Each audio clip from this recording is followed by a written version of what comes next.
Yo, what's up mga kayay? Welcome sa atong channel ug maayong adlaw ninyong tanan kung asa mo naabot ani atong video karon.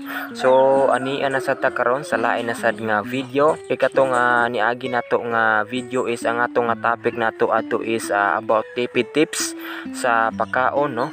Para sa pagkaon sa atong mga binuhing baboy, no? Mga tips nga pwedeng buhaton or mga diskarte about pamuhiay, no?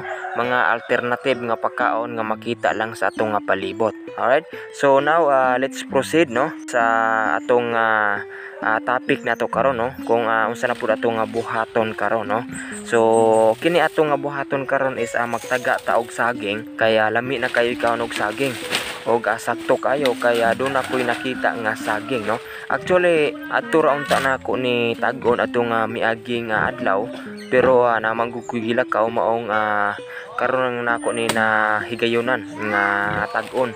Actually kini nga sagingan no, pila na ni ka adlaw nga ni tuay. I don't know kung naunsan basin guro sa kainiton or sa kabugaton sa bunga or sa hangin ba, kaya sa mga nanglabay nga mga adlaw medyo kusog-kusog mangguto ang hangin ato, no, basin guro pod. So kung inyong makita sa ibabaw nga parte, doon na mo makita nga bali, no. Actually dili pa unta ni ang ngayan nga tag-on, kaya dili pa ingon nga gulang ang saging, no, pero dili naman gud ni mo dako, no, dili na mo dako ang bunga kay tungod lagi kaya nito ay na, no, nadaot na ang nasa babaw nga parte.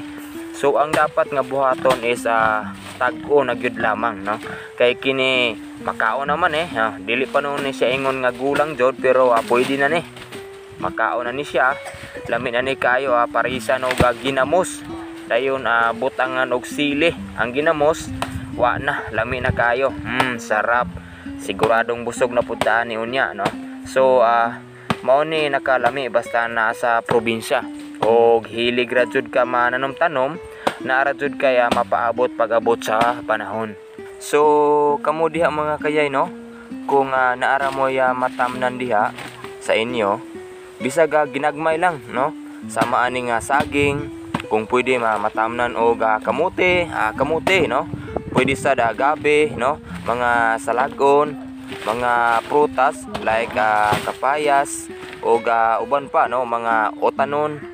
Kaya kung makita ninyo karon sa merkado, no, sa Changi, medyo mahal gyud kayo ang prutas, no, ang mga prutas, ang mga salagon, ang mga otanon, no. So kung naara mo yung mga tanom-tanom diha sa inyo, makatipid jud mo, makalis good mo og gasto, no. So mao na amo nga ginabuhat diri sa amo, gatanom-tanom sad mi og kamunggay na palya, o ginagmay lang, no, pangkonsumo lang, no. Actually mao na akong gisud-an kaganina palya, dayon gisagulan og itlog, no, sakto pud kayo kaya nang itlog na pud amo nga Bisayang manok. So kumbati na ang sudan. Dayon kini karon nga saginga along ago ni unya, dayon parisan og ginamos, kumbati na, no.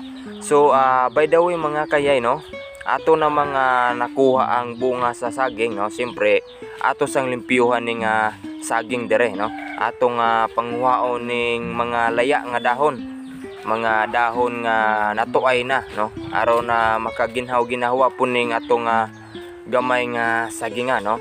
Kaya taod-taod na ning wala na limpyuhan, kay kini lagi naputay trabaho. Unya si Papa dili naman ka atraka ni, kaya idadidara na itawon. So ako na lang makalugar panagsa. So kini day akong ginabuhat karon mga kayay is triple purpose ni.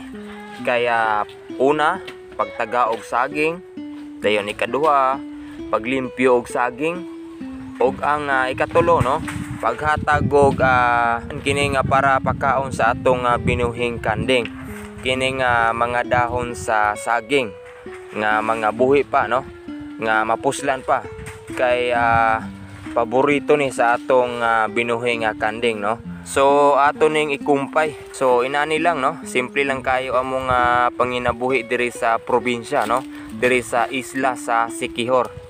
So dinhin na lang takutob mga kayay. See you sa sunod na po nato nga upload. daghang salamat sa inyong pagtanaw no sa atong mga video no diri sa atong channel. Og happy farming.